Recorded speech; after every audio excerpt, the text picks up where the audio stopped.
Yesu ashimwe. Intego yo gutegura inyigisho zo muri iki gitabo cy'ibyahishuwe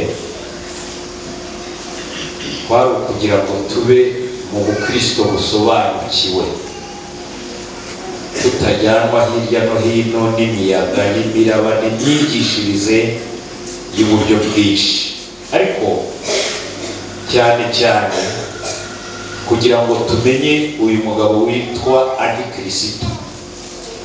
Niyo mpamvu muzambabarira muri iyi minsi 5 twihaye kuganira, ntidushobora kugenda igice ku kindi, umurongo ku wundi, maze intego yacu nyamukuru tuzayigereho. Kugira ngo twibukiranye rero,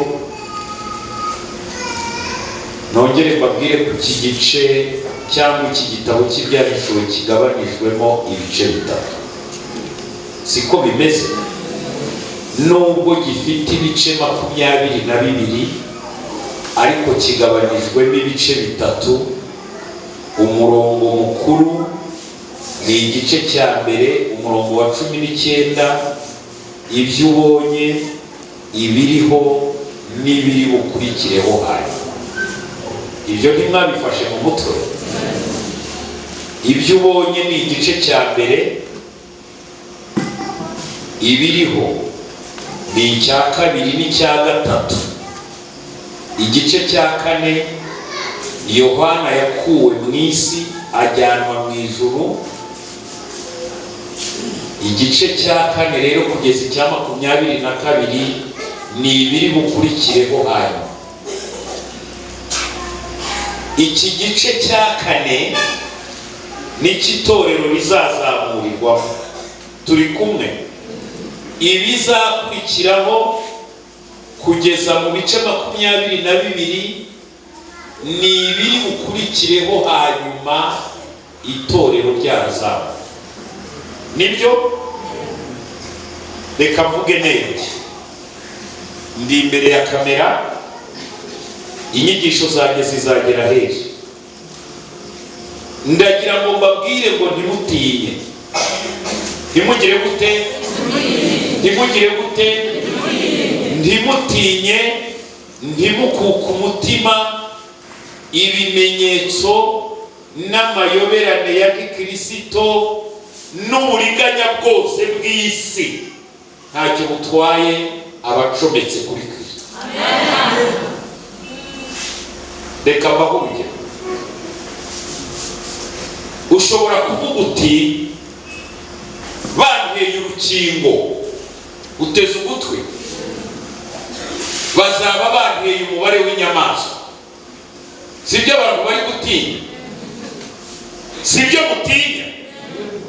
Ariko buriya urukingo rwabo rwa Satani rutaba rwa Satani. Umuntu arafata kare kodi akakohereza, mukavuga muti bagiye kudutandukanya n'Imana. None ureka kubaza, genda umuvuga buto. Buriya umugore cyangwa umukobwa umuteye agashinge ukamusambanya, akicura warangije kumusambanya, murasubiza yaba akoze icyaha cyangwa yaba atagikoze?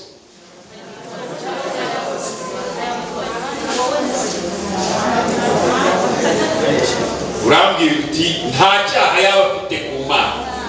Reka mbabaze ikindi, uhuye n'umugore ukamufata, muri abanyamaboko mukamufata, mukamukoresha ibyamfurana, akavuza induru akabura umutabara, buriya Imana yamubaraho icyaha cyangwa ntiyakimubara?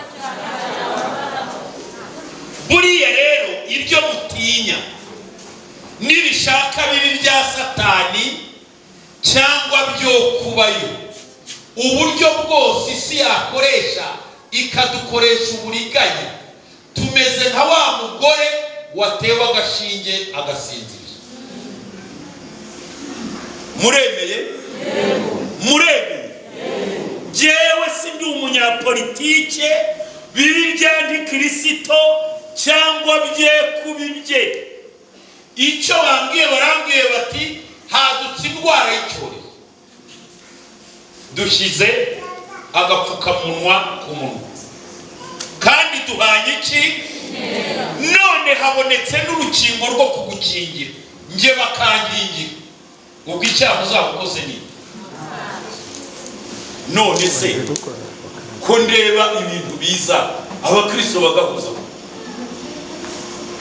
ugutandukanye n'ubugingo Imana iragusibye urakiye.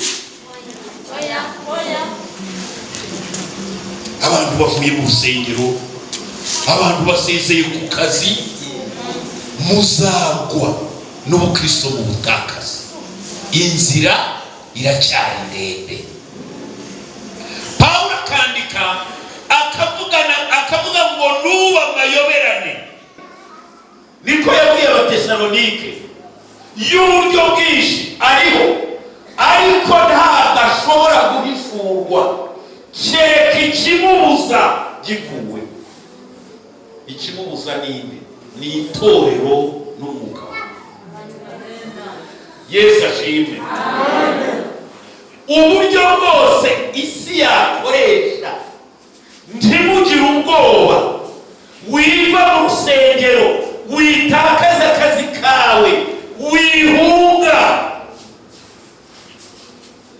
Bishaka bibi byera cyangwa byanduye ibinde. Ibyo batera mu maraso bihuriye he n'ubugingo bw'umuntu? Ndagira ngo babwire rero abazashyirwaho ikimenyetso cya Kristo ntabwo bazagishyirwaho bajijishwa. Abagatulika babivuga neza, bakavuga ngo umuntu akora icyaha igihe yitandukanyije n'Imana, ayisuzuguye, abizi kandi agira ateza. Ibyo bantera banjijisha ntibizatandukanya n'Imana. Iyo umujura agiye kwiba,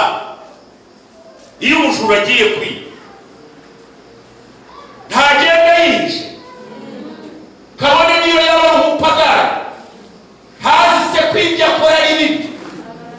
Iyo umusambanyi ajya gusambana ntiyihisha, kabone niyo yaba atarabyaga ubwa kabiri, ntazi kwibyo agiye gukora ari bibi. None se ab'isi niba n'ibyo bakora ari ibya Satani, nge ntabwo mbizi. Ntabwo gize nte? None umbaraho icyaha.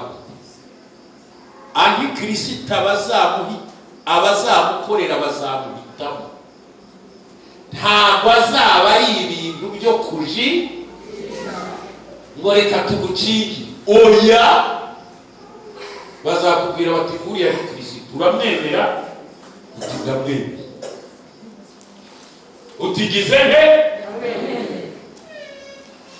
Muke mukura, muve mu bwana, mumenye neza ibyo twiringizwa n'iyaduhamagaye. Imbaraga z'urukingo zinesheje amaraso ya Yesu,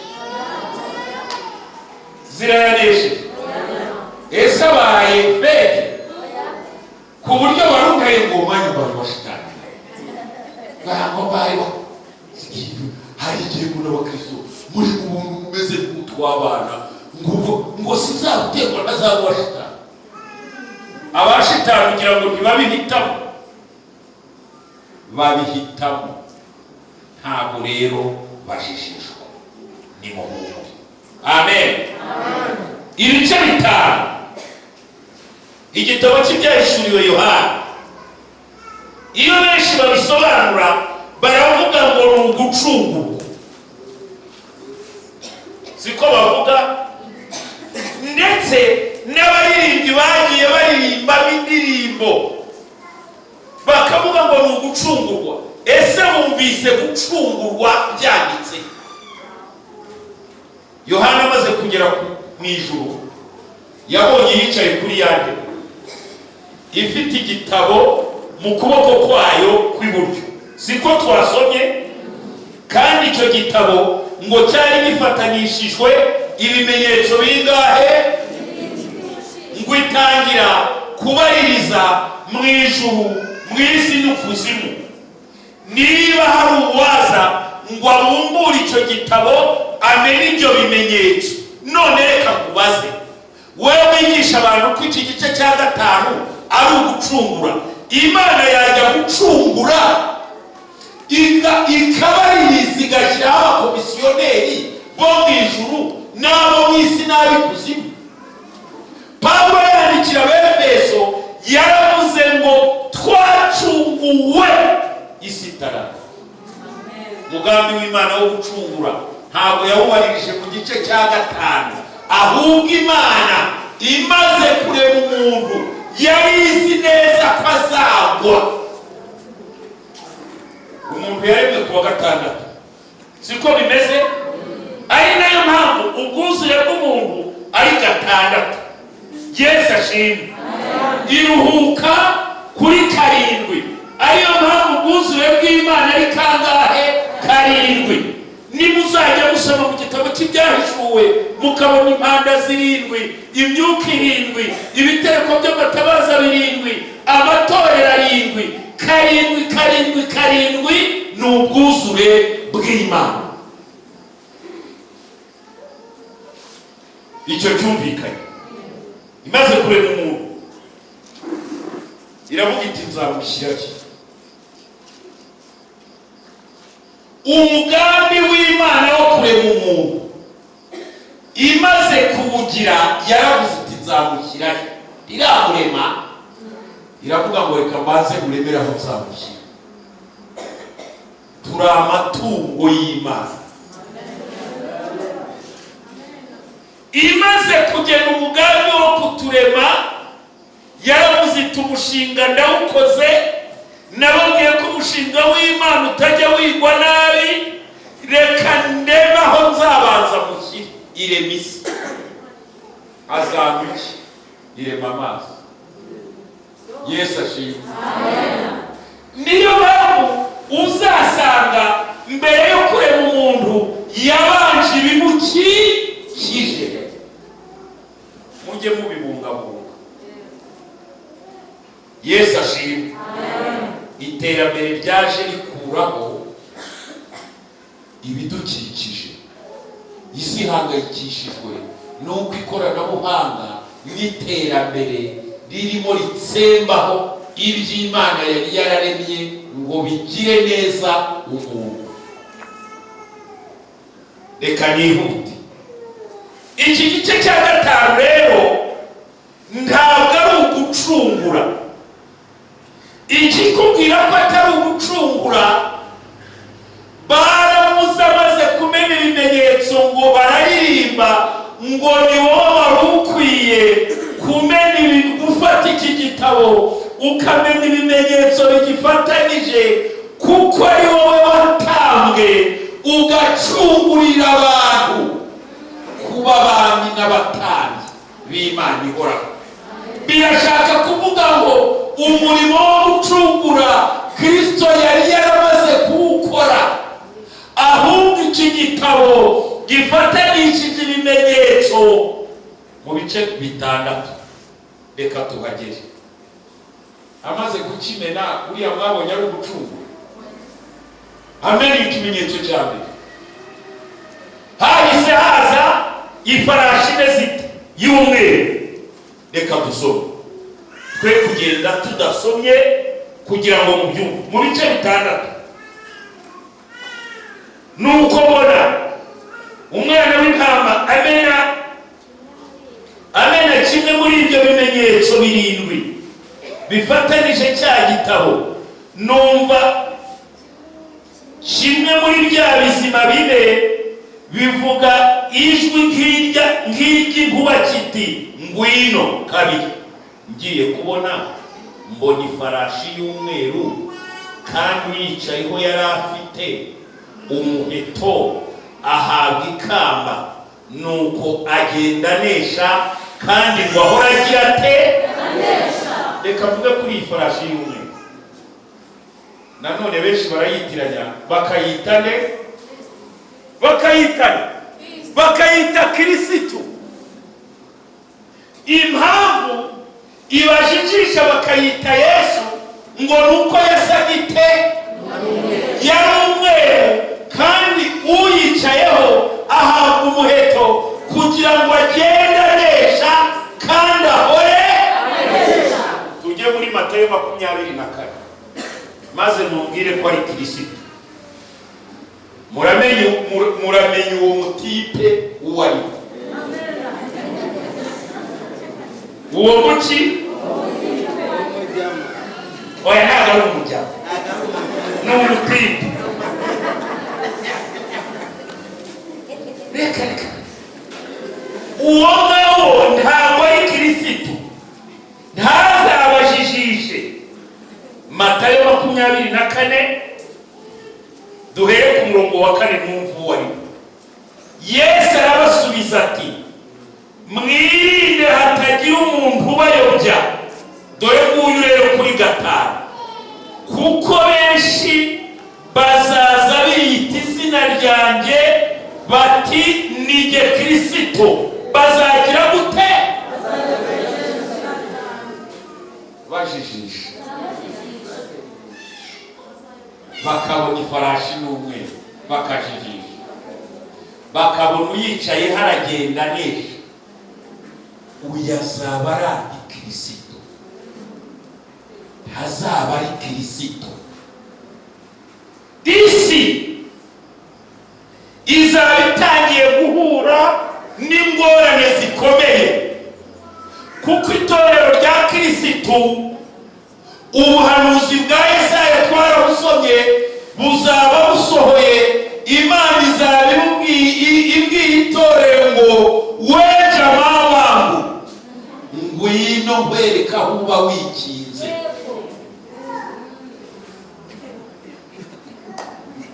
Ngwino nkwereke kugira ngo udasogongera ku mujinya wanjye. Bigahura no mu gice cya 4 Yohana abwirwa ngo aba mu rugi noneho rukinguye mu ijuru, ngo arabwirwa ngo vayo hano. Nababwiye ko itorero rizazamurirwa muri 4 isezerano ryayo Yesaya yararihanuye. Itorero rya Filadelfiya rirabyerekana ngo kuko witondeye kwihanga ijambo ryo kwihangana kwanjye, nanjye nzakurinda. Igihe kigiye kuza kugerageza abari mu isi. Uko kurindwa rero, itorero nirimara kuzamurwa, nibwo hazaboneka ifarashi y'umweru, uyicayeho azaba afite umuheto, agenda anesha kandi ahora anesha. Yesu azaba amenye ikimenyetso cya mbere gisohokemo Antikristo. Yesu ashimwe. Yesu ashimwe. Tugende 6 byaje. Muranyihanganira, turabihuza n'ubutumwa bwiza uko bwanditswe na Matayo. Turebe ifarashi ya 2.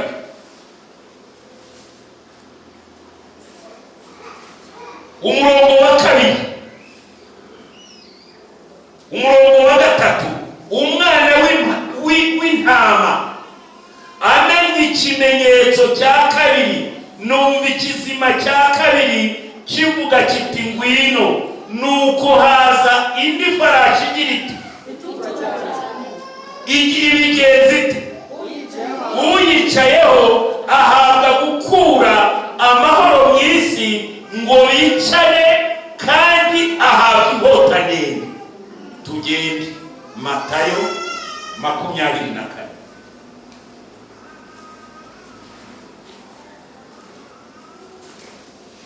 Bibiliya ni igitabo cyiza cyane kandi kiraryoshye.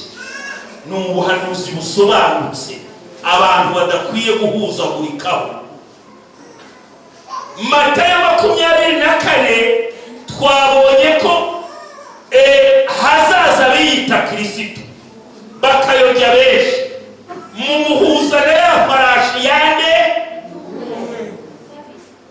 Gatandatu, muzumva iki iby'intambara n'impuha, mwirinde mudahagarika imitima kuko bitazabura kubaho, ariko imperuka izaba itaraza. Karindwi, ishyanga rizatera irindi shyanga n'ubwami butera iki? Ifarashi ya kabiri uyicayeho, ifarashi itukura uyicayeho azakura amahoro kugira ngo abantu bicare barwane. Yesu nawe aravuga ati rero hazaba intambara, habeho n'impuha z'intambara, ariko imperuka izaba itaragira ite? Itaraza. Iyo niyo farashi ya kangahe? Dusubire mu Byahishuwe gatandatu.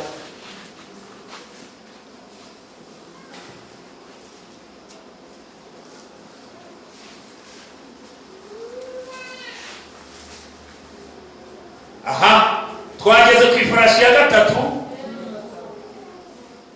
murongo wa 5. Umwana w'intama amenye ikindi kimenyetso cya gatatu, numva ikizima cya gatatu kivuga kiti ngwino. Nuko ngiye kubona mbona ifarashi igira ite? Y'umukara, kandi uyicayeho yari afite iki? Avuga ngo iki? Numva hagati y'ibyo bizima bine igisa n'ijwi rivuga riti urugero rumwe rw'ingano rugurwe idenariyo imwe, n'ingero 3 za sayiri zigurwe idenariyo imwe. Twagiye Matayo, twagiye muri Matayo 24, sibyo? Twasomye ishyanga rizatera irindi shyanga n'ubwami butere ubundi bwami. Komeza, hazabaho iki? N'ibishyitsi hamwe na hamwe, ariko ibyo byose bizaba ari itangiriro ryo kurama. Reka mbanze ndekera. Urumva ifarashi ya gatatu bazanye ibintu by'umunzani, siko bimeze? Bashyiraho n'ibiki? Yesu nawe aravuga ati hazabaho iki? Inzara. Itorero nirimara kuzamuka rigiye mu niho hazakurikiraho ibiri bukurikireho ryari? Ku gice cya 5 Imana itangire kubaririza umuntu ukwiye gufata icyo gitabo akamenya ikimenyetso. Uwamwerekaga abona umujama. Yesu ashimwe. Ngusa n'uwatange, uwo ni Kristo watubambiwe. Igihe yarizwaga no kuba habuze ukibumbura ngo amenye amabanga ari muri icyo gitabo, baramubwira bati Yohana wirira, dore intare akaba n'igishyitsi aranesheje, kugira ngo abumbure icyo gitabo amenye ibimenyetso bigifatanije. Ngo ajye haguruka, ijuru ryose ririrangiye. Terega nta wundi wari ukwiye gukora biriya bintu, kereka we watange. Niwe watange acungurira abantu bo mu isi, indimi zose, amoko yose, ari Abahutu, ari Abatutsi, ari Abatwa, ari Abakongomani, ari bose yarabacunguye.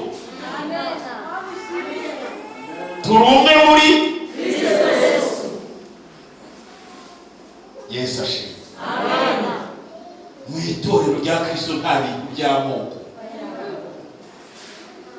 Igihe cyose ukinyeganyeza, ukumva uri umucyaro, ukumva uri umusindu, ukumva uri umukoro, ukumva abari muri Kristo Yesu, ibyo twarabitanga. Amen. Si intambara tukirwana nazo, yacunguye amoko, indimi. Yesu ashimwe. Amen. Agatabo k'impanda y'imperuka uweretswe itorero rizamurwa ngo yagiye kubona ngo abona habayeho umutekano muke. Icya mbere, abantu bose mu biro b'abakristo bari bazimye. Erega nituzamurwa n'uguhindurwa nta murambo uzasigara. Cyokora icyo nari mfite mu ntoki kizaboneka. Iyerekwa rero ry'uwanditse agatabo k'impanda y'imperuka ngo yabonye habaho impanuka nyinshi. Umushoferi w'umukirisitu yaba amanuka kuri mo Kigali, aho izavugira niho azazamuka. Iyo modoka izajya abishaka. Umupiloti utwaye indege ukijijwe, aho impanda izavugira niho iyo ndege izakomeza igende.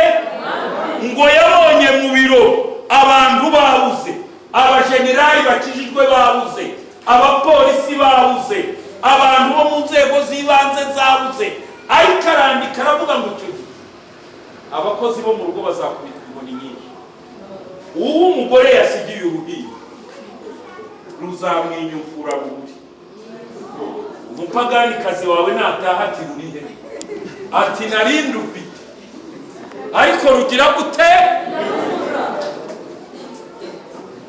Igihugu gisanzwe kirebera abantu ngo inzego zose za leta n'amatangazo kuri radiyo zizihanganisha abaturage ati nimuhumure, kugira ngo tumenye ibyabaye. Turacyabikurikirana, nimuhumure. Ibintu biravuga ngo hari abantu bazimiye, kandi ngo n'abagore batwite ekogarafi yabuze impinja. Aleluya! Turimo turabikurikirana. No mu Bufaransa niko byagenze, muri Amerika niko byagenze. Ibintu ariko turabireba. Twashyizeho abashinzwe umutekano, imbunda barazifite, bari kugenda bareba. Yesu ashimwe. Ibintu bizaba byabaye akavuyo. Mana uzamfasha, Mana uzagira ute, uzagira ute, uzagira ute. Sinzasigare muri ako kavuyo.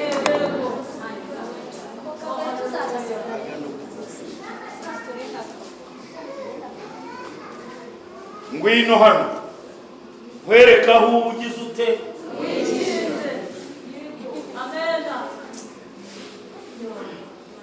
Haleluya rero.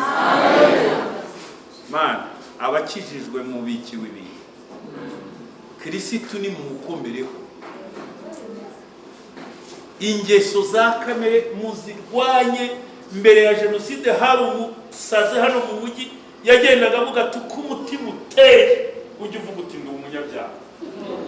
Mana urinde ubugingo bwawe kuruta ibintu byose birindwa. Wihane, ureke guceza ngo bari bakudukingira ngo ndiruka uriruka. Ibyaha birabuze, wahunze ibi ukihanira. Aho niho muteze ugutwi ya farashi y'umweru izacomoka ivuga iti nje gushyira ibintu kuri gahunda. Bibiliya ivuga ngo abami bose bo mu isi bazamwemera kandi bazamuramya. Daniyeli aravuga ati bazasezerana isezerano n'Abisirayeli, ariko nihashira icyumweru bariseze. Reka tujye mu gice cya 12. Ibyahishuwe 12 ni umugore n'igiki n'ikiyoka agira udusome. Ese indangurura amajwi k'umuriro waje mwayigize mute?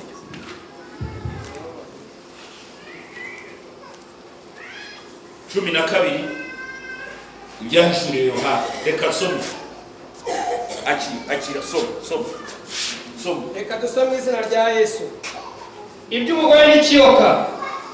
Ikiyoka gikomeye kiboneka mu ijuru, ngo ni umugore wambaye izuba, ukwezi kwari mu isi y'ibirenge bye, ku mutwe yambaye ikamba ry'inyenyeri 12, kandi yari atwite. nuko atakishwa no kuramukwa ababazwa n'ibise. Murongo wa 3, mu ijuru haboneka ikindi kimenyetso, ngo ni ikiyoka kinini gitukura gifite imitwe 7 n'amahembe 10, no ku mitwe yaco gifite ibisingo 7. Kane, umurizo waco ukurura 1/3 cy'inyenyeri zo ku ijuru, uzijugunya mu isi. Icyo kiyoka gihagaze imbere y'uwo mugore waramukwaga, kugira ngo namara kubyara gihere kijya umwana we kimutsotsowe. 5, abyara umwana w'umuhungu uzaragiza amahanga y'icyuma. Umwana we arasahurwa ajyanwa ku Mana no ku ntebe yayo. 6, uwo mugore ahungira mu butayu, aho afite ahantu yiteguriwe n'Imana, kugira ngo bamugaburireyo kumaraho iminsi 1260. 7, mu ijuru habaho intambara. Mikayeli n'abamarayika be batabarira kurwanya cya kiyoka. Ikiyoka kirwanana n'abamarayika baco. 8, ntibanesha, kandi mu ijuru abaho ntihaba hakiboneka. 9, cya kiyoka kinini kiracibwa, aricyo ya nzoka ya kera yitwa umwanzi na Satani, aje kiyobya abari mu isi bose. Nuko kijugunywa mu isi, abamarayika baco bajugunywa nacyo mu isi. 10, numva ijwi rirenga rivugira mu ijuru riti, noneho agakiza karasohoye, gasohoye mu bushobozi bw'ubwami bw'Imana yacu n'ubutware bwa Kristo wayo. Kuko umurezi wa bene data ajugunywe hasi, wahoraga abarega ku manywa na nijoro imbere y'Imana yacu, nabo bamunesheje amaraso y'umwana w'intama n'ijambo ryo kwama kwabo. Ntibakunda amagara yabo, ntibanga no gupfa. 12, nuko rero wajuwe, namwe abarimo nimwishime, naho mu isi we, nawe wanyanja we, mugushisano, kuko Satani yabamanukiye afite umujinya mwinshi, azi yuko afite igihe gito. Urakoze cyane. Gusoma amagambo maremare nkariya ntabwo byoroshye, kubera iminsi mike dufite yo kuganira iki gitabo. Nashatse kubereka imirongo migari, nahisemo gufata ibice bimeze nk'ibikomeye kugira ngo muzabimenye. Kuri iki gice cya 12 havugwamo inkuru zande z'umugore n'igiki. Hari bamwe bavuga ngo uyu mugore ni Bikira Mariya, ngo ni ariko Mana ya niba ari ukumukunda, ariko nta n'icyo atwaye, ni mushiki wacu muri Kristo. Aleluya, amen. Uyu mugore uvugwa aha ni Isirayeli. Ikizakubwira ko ari Isirayeli, ku murongo wa mbere bavuga uko yari yambaye ukwezi, izuba n'inyenyeri 10. Abajya basoma igitabo cy'Itangiriro mwumvise inzozi za Yosefu. Yarose ukwezi, izuba n'inyenyeri. Uyu rero ni Isirayeli. Umuhungu yabyaye ni Kristo. Murabizi yuko Yesu yakomotse mu Baheburayo, kandi akazicara ku ntebe ya sekuruza Dawidi, ndetse akaba akomoka mu muryango wa Yuda. Bose mu muryango akomokamo mwamuyoberwa. Ni ukuvuga rero Isirayeli niwe umubyara. Ikiyoka cyamuhize kugira ngo kimumire ni Herode. Murabizi yuko umunsi yavukaga Herode yatumye abantu bose aramuhiga kugira ngo amwice. ndetse ahamagara n'abanyabwenge bari bayobewe kwa Herode bakurikira inyenyeri, ati nimugende mu ndebere koko yavutse nanjye nze. Hanyuma rero Herode niki kikiyoka? Iby'ukuri ushobora kumbaza utese Herode ahindutse ate ikiyoka? Ni ukuvuga ngo Satani yagiye muri Herode, uwamuhigaga ni Satani ariko anyura muri Herode ngo amwice. Yesu rero ntabwo Herode yabashije kumwica, ahubwo ngo yarazamuwe yicara iburyo bwande bw'Imana. Uwo ni uzaragiza amahanga ye inkoni y'igiki y'icyuma. Ni Kristo rero wavugaga. Noneho Yohana ngo yongera kubona kandi ngo ikiyoka bagihanuye. Yesu ashimwe. Ngo bagize gute? Ndetse ngo kimaze guhanuka gihanukana n'abamarayika bacyo, ngo mu ijuru bahise baririmba baravuga bati mu ijuru icyubahiro kibe n'icy'Imana, mu ijuru rwose bibaye byiza, ariko mu isi kuko bigenze gute? Ese iki kiyoka kizahanurwa ryari? Wenda bari nacyo soreza kubera amasaha yacu ageze. Urabizi ko iyo ukomeje gusoma ngo icyo kiyoka cyaraje ngo kirakarira wa mugore, siko bimeze? Kiramurakarira cyane, ngo kimaze kumurakarira ngo arahungishwa, ngo ajyanwa mu butayu, ngo kugira ngo azahamare ibihe n'igihe n'igice cy'igihe kugira ngo agaburirirweyo. Ariko ngo abonye yuko umugore amucitse, ngo kiruka ibicancu, ngo kugira ngo amacancu agira ate amutemba. Uruzi rukomeye cyane. Uyu ni Isirayeli, ubitorero twarivuye, agakiza kasubiye muri Isirayeli. Itorero nirijya kuzamurwa. Iyo abantu basoma aya magambo bayajyana igihe Satani ngo yacibwaga mu ijuru. Turi kumwe? Ariko iki gice cya 12 Yohana ari mu ijuru yasubijwe amaso inyuma, ajyanwa mu gice cya 4, abona uburyo itorero ryazamuwe. Haleluya! Itorero rero nirijya kuzamurwa nibwo iki kiyoka kizamanurwa. Yesaya yarabibonye aravuga ngo hazabaho inzira nyabagendwa, iyo nzira izaba ari inzira yo kwera, abanduye imitima ntibazayiyoba, nta giteye ubwoba kizaba muri iyo nzira. Iki giteye ubwoba rero Yesaya yarabonye kimanuwe, aravuga ngo abagenzi niyo baba barabaswa ntibazagira gute? Ntibazayiyoba, ngo izabe yababa ndi. Buriya mu kirere ni ubuturo bwa Satani, ni ubuturo bw'abadayimoni. Ntiwibaze ngo indege ko zitayibona, ibyogajuru ko bitayibona.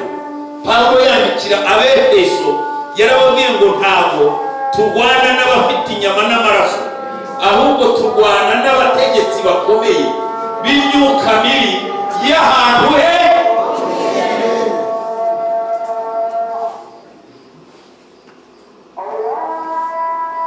Satani rega yaratangatanze. Daniel yigeze asenga,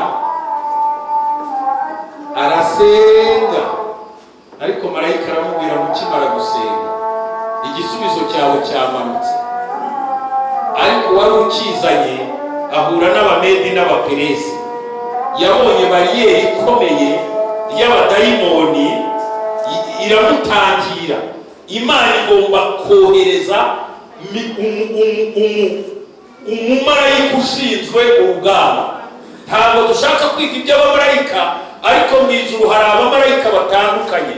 Hari abaparango batumwa, harimo bamarayika Gaburiyeli bazana ubutumwa, ariko hari na komanda w'ingabo witwa Mikayeli. Iyo uzanye ubutumwa rero bamutangiriye yohereza nde? Mikayeli. Itorero rye rijya kuzamurwa. Haleluya, haleluya, haleluya, haleluya. Reka mbabwire, iyo umukuru w'igihugu agiye kunyura ahantu, ibintu byose barabanza inzira bakayeza. Haleluya, njya mubona rwose, niyo tugiye mu mujyi ari butambuka ibimenyetso turabibona. Ibyerekana kuza kwe utakuboneka,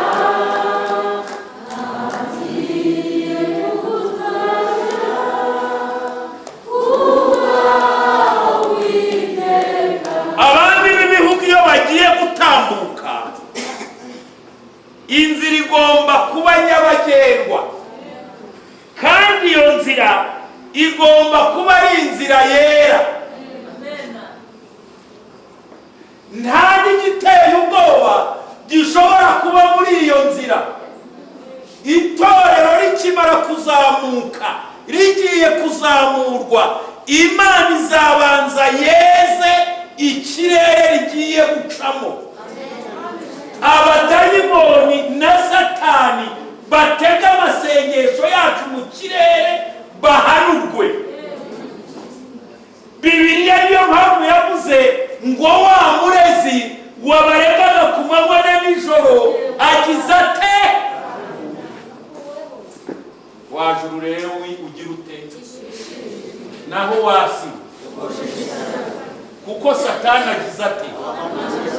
Kubera ko azi ko asigaje igihe kingana gute? Gito. Igihe gito.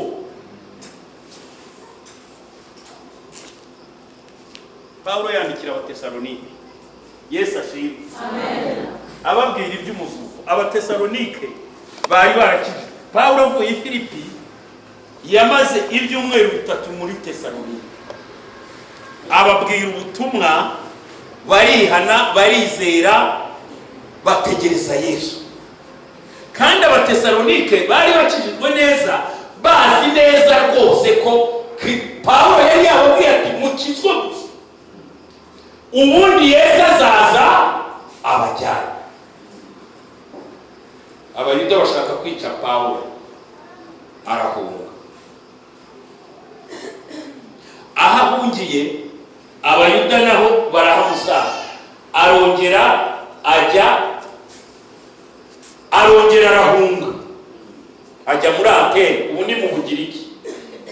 Ahageze abwira Timoteyo, aramubwira ati Timoteyo, genda ujye i Tesalonike urebe bariya bantu ko bakomeje kwizera. Timoteyo araza, yari umuhungu w'umusore w'Umugiriki kandi wakijijwe neza mwana. Hari abantu bakizwa neza. Reka mbabwire, hari umukristo ukizwa neza kandi imbaraga wahabukanye nizo zizakugeza kure. Cyangwa n'abantu bakizwa barandaga, babashije abanyagice hano. Ngewe ngo nobwiye kubatiza ari niwe ndabonye rwose uzi ibyaje n'ibyari, abandi no kuranga ndabareba mbagirira aba bazageraho kwigaburo narababashije mbahagurukije ngo na muri 45 twaba hajya habonetse batanu. Amateraniro 3 nahagurukije ababatijwe 45, nta n'10 nabonyemo baje mu materaniro. Ayo we ubo sabo koko. Erega buriya impamvu ibyo gacuru bigera ku kwezi no muri Marse biterwa n'imbaraga byahabuka. Buriyo tujya si hafi ni Yesu yari yarabwiye abigishwa ko azatinda, abibabwirira mu migani ntibane. Mu mugani w'abakobwa 10 hari aho yageze aravuga ngo umukwe agize ati kuriya gutinda, yarabwiraga ati rwose ningenda nzatinda. Sina abana ageze ku mugani wundi arababwira ati hari igisonga cy'umwami cyagiye kwimikirwa mu gihugu cyahe hariya kure. Yarababwira ati aho ngiye ni kure nzatinya. Nabo rero bari kurera yono, marayika araza arababwira ati uko mumubonye agiye niko muzabona. Bigiriye Yerusalemu bubaka kandi bati ibyo yatubwiye ngo tugende tuvuge ubutumwa i Yerusalemu n'i Yudaya n'i Samariya no kugera ku mpera y'isi, ibyo ntitwabibasha, ntitugiye kwirirwa twiruka imisozi, reka twiyicarira aha tumurindira se. Tumurindira agira ate? Baravuga bati se tuzajya. Baravuga bati oya, uzajya wihana mumubwire ajya kurisha isambu atuzanira amafaranga bari twe tuyajere. Uje ati ndakijijwe ati gurisha ibyawe. Niko Yesu yari yababwiye. Haza rero umugabo w'umunyabwenge witwa Ananiya akijijwe avugana n'umugore ati se bariya bagabo tugiye gusanga tukaba tubigurishije byose tubigurishe duce tubahe igice n'ibihomba tuzagaruka twongere ducuruze turebe ko twateye imbere. Kugira ngo Ananiya yishwe nuko yatanze igice, nuko yabeshye. Burya yaza akabwira Petero ati frere rero naciyeho igice fataya andi hari abana bataje muri ibi bintu by'agakiza cyangwa se bishobora no guhomba tukazasubiraho ducyuye umunyu. Habyari n'inana y'amakoperative sinzi ibintu by'abagurado ngo ikibina ngo cyarahombye.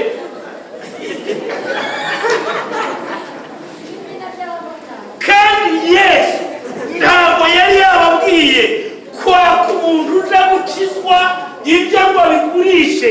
Yari yababwiye ati bahaye ubutware bwo gukandagira sikoropiyo, muzajya n'ibyica ntacyo bizabatwara, ibintu by'ingingo nta kibazo bifite, muri mwe harimo amaraso ya Kristo. Arababwira ati mugende gusa muvuge ubutumwa. Nabo bajya kubaka intama. Yesu arabareba ati ndabagira atera reka mbatikuremo bombe y'akarenga. Nicyo cyababaye muri iyo nkambi.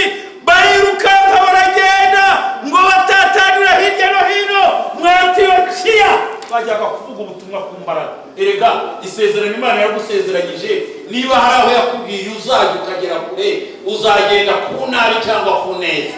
Hari abantu twasenganaga mbere ya Jenoside ngo bari bafite amakuru yo kuzagenda mu ndege, ntamureba se yazayishyura, ariko yashimye Imana avuga ati mvuye tingi kandi nje mu ndege. Sezerano ntibisohoye. Waba ugiye kurambura waba utajya kurambura ntawe.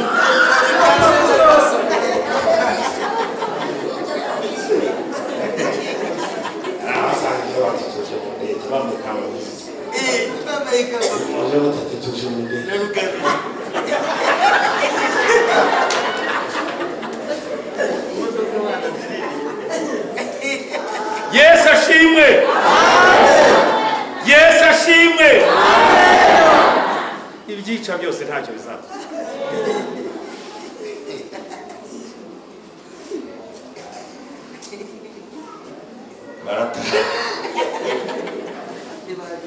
Baratatana baragenda bajya gusohoza umugambi w'Imana. Kiri muva i Yerusalemu bagende baranyanyagira baragenda. Pawulo rero reka ndagize abwiye Abatesalonike Timoteyo ahageze baramubwira batumva Timoteyo ibyo Pawulo yatubwiye sibyo twabona, twari dutegereje Yesu ngo azatujyane, none benshi bapfa. Akarengane kaje twakomeza kuvuga ko twizeye Kristo, none se wenda twe turacyari haraza tujyane, aba bapfuye arabajyana. Timoteyo ntabwo yaraciye umwana ataramenya ibyanditswe byera biramucana. Aravuga ati reka ngende maze Pawulo babibabwiye. Nanjye sinzi abo bamaze gupfa se arabajyana. Aragenda ageze mu Bugiriki, agezeyo muri Atene ahura Pawulo, baramubwira bati yagiye kuri amusangayo, aramubwira ati barizeye, ariko babwiye ko Yesu azaza akabajyana. None bafite ikibazo, abakiri bazima barakizeye ko azabajyana, ariko se ngo bamaze gupfa. Pawulo niko kubandikira, aravuga ati ntago abariho bazabanziriza basinziriye, Yesu azaza kujyana n'abapfuye ndetse nibazabanza. Aravuga ati kuko umwami ubwo azaza arangurura ijwi rirenga, n'ijwi rya marayika ukomeye, n'impanda y'Imana. Aravuga ngo abapfiriye muri Kristo nibo bazabanza kuzuka, natwe bazaba bakiriho. Tugire gute? Ubu se Pawulo aracyari nawe yibwiraga ko Yesu naza azamusanga. Arababwira ati rero n'abazaba bakiriho, abazaba barasinziriye azabasura. Narababwiye ngo ijwi rirenga rya Yesu, haleluya, amen, ijwi rirenga rya Yesu rifite ubushobozi bwo kuzura umuntu wapfiriye muri Kristo. Nta kibazo cyo gupfira muri Kristo. Niyo mpamvu ijambo ry'Imana rivuga ngo hahirwa abapfa ariko bapfiriye he? Umwami. Ngo Umwuka Wera nawe akavuga ngo ngo kuko imirimo yabo ijyanye nabo. Iryo jwi rero rya Yesu niryo ryazuye Lazaro. Ageze ku mva ya Lazaro ngo yaranguye ijwi rirenga ngo Lazaro sohoka. Hari uwanditse igitabo ngo Yesu iyo yibeshye akavuga ngo wantumbi, ngo usibye ko atajya yibeshye, ngo intumbi zose zaragutse, ariko yatuye izina ry'uwo ashaka kuzuka. Ijwi rya marayika ukomeye niryo nashakaga, niryo rizeze ikirere, rimanure baba dayimoni bose kugira ngo inzira ibe nyabagendwa. Yohana rero ari kubibona ari mu ijuru, ngo abona Satani arahanuwe ajugunywe mu isi, ngo bararirimba bati mu ijuru mwishimye, ariko abari mu isi mugushishije, kuko Satani abamanukiye. Cya kiyoka kirakarira wa mugore, umugore arahungishwa. Isirayeli ubirimo irategura aho Abisirayeli bazahungira. Icyo kiyoka nikimanuka rero kizarakarira Isirayeli, kuko kizaba kijugunywe mu isi. Naho uwo mugore wahaga ahantu ho guhungira ngo ahamare igihe kandi bamugaburirire yo. Imana ibahungire. Amen. Mureke ducomekwe muri Kristo, mureke twizere umwami nk'umukiza n'umucunguzi. Ibitambuka bitambuka bigire gute? Mureke dusenge. Mumbabarire iminota nayirengeje, ariko nagira ngo turangize iki gice cya 12 tuzajye mu bindi ejo. Mana urashoboye kandi uri hejuru ya byose. Iyo utegetse byose birakumvira, kandi niyo urambuye ukuboko ntawe ubasha kugwina kuri Imana. Wagize neza rero nyaguhora ku ngoma, abantu bawe bazi imbere zawe. Turaza Data nuko ari icyo tugushakaho, kandi dutangira twavuze ngo izi nyigisho zigira icyo zikorera imitima yacu. None abera bawe barahagurutse imbere z'amaso yawe, turabingingiye Mwami kugira ngo ubagirire neza, ubabarire gukiranirwa kwabo kose, kandi uhereye none Mwami wowe imbaraga zo kunesha babe muri wowe, kuko muri wowe harimo byose.